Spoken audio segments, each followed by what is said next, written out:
Welcome to The Explainer. Today, we're going to dig into a really powerful analysis of the Trump phenomenon. And more than that, what it tells us about a deep crisis brewing in our society. It's a crisis that starts with a push against hypocrisy, but as we'll see, might just end with a full-on rejection of reason itself. Okay, let's just start with this metaphor from our source material, because honestly, it sets the stage for everything we're about to talk about. The idea here, it's pretty simple, but also really profound. People are fed up with what they see as the phoniness of our leaders. That's the thick layer of paint. So what do? They grab a blowtorch to burn it all off. But that fire, that raw anger, is so hot that it's not just melting the paint. It's starting to burn the load-bearing beams underneath. You know, the actual foundations of expertise, facts, and reason. So how did we even get to this point, right? To really get the backlash, you've got to understand what it was a reaction to. And that was a world run by what our source calls a polite consensus. You know, for decades, public life was kind of dominated by a very specific style of communication.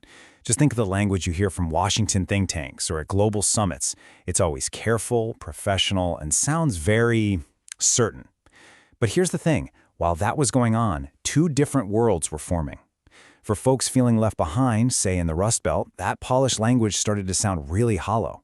As their real life got tougher and tougher, the gap between those optimistic words and their reality grew into this huge chasm of what felt like pure hypocrisy. So this deep disgust with everything that felt fake, it created this massive hunger for something, anything that felt authentic. And that hunger, well, it completely changed the political game. Now this is where things get really fascinating. It highlights a huge paradox. See, the argument is that a figure like Trump wasn't popular in spite of his crude language, he was popular because of it. In this new way of seeing things, that polished, civilized language was just a mask for lies. So, being crude and unfiltered, that was seen as the only real sign that someone was being authentic. This just created this completely bizarre new political logic. Think about that for a second.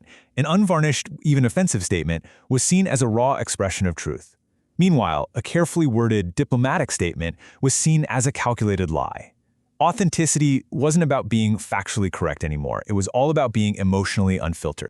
Okay, so this is the real turning point. This is where we have to ask, how did this totally understandable anger against hypocrisy start to twist into something way more destructive? And this slide just lays out that slippery slope perfectly. It wasn't one big jump, right? It was a step-by-step process. First, you reject the way they talk.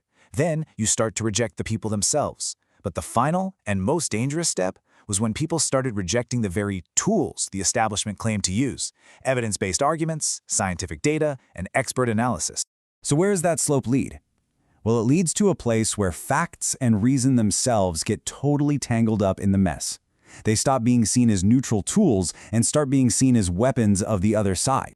So in this news story, expertise isn't about understanding the world anymore. No way. It's a weapon the establishment uses to keep its power. A scientist explaining a complex virus? Oh, they're just being arrogant. An economist talking about the downsides of tariffs? Nah, they're a lobbyist for some special interest. Knowledge itself gets reframed as just another elite talking point. And this quote, man, it just captures the new test for truth perfectly. Logic and evidence are out. They're replaced by an emotional, tribal gut check. The question is no longer, hey, is what you're saying factually correct? The question becomes, do you feel like I do? Are you angry about the same things I am? If the answer is yes, then you must be telling the truth. So where does this all lead? Well, this huge shift from checking facts to just checking your gut, it has massive consequences. Because when we start outsourcing our sense of what's true to our feelings, we start to lose any kind of shared reality. So that backlash against the elites, even though it came from a real place, man, the price has been incredibly high. It's that classic case of the cure being way worse than the disease. See, when we throw out data and science just to stick it to the establishment, we don't end up with a more honest world. Not at all.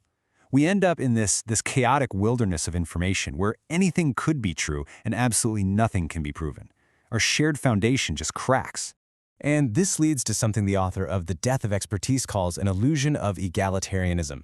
It sounds fancy, but it's a simple and kind of dangerous idea that all opinions are created equal.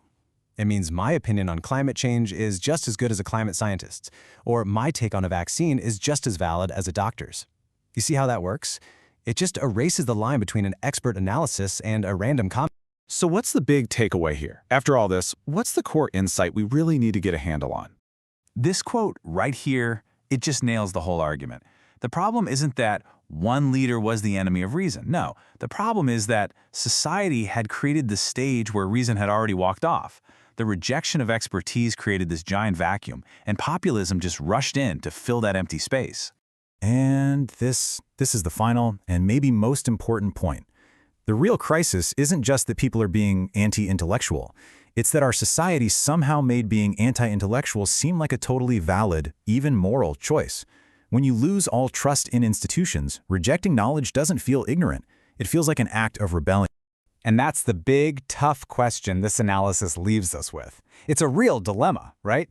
How do we fight the very real, very infuriating problem of elite hypocrisy without taking a blowtorch to the very structures of knowledge and expertise that we absolutely need to function as a society? That's the challenge, and honestly, it's one we're all facing right now.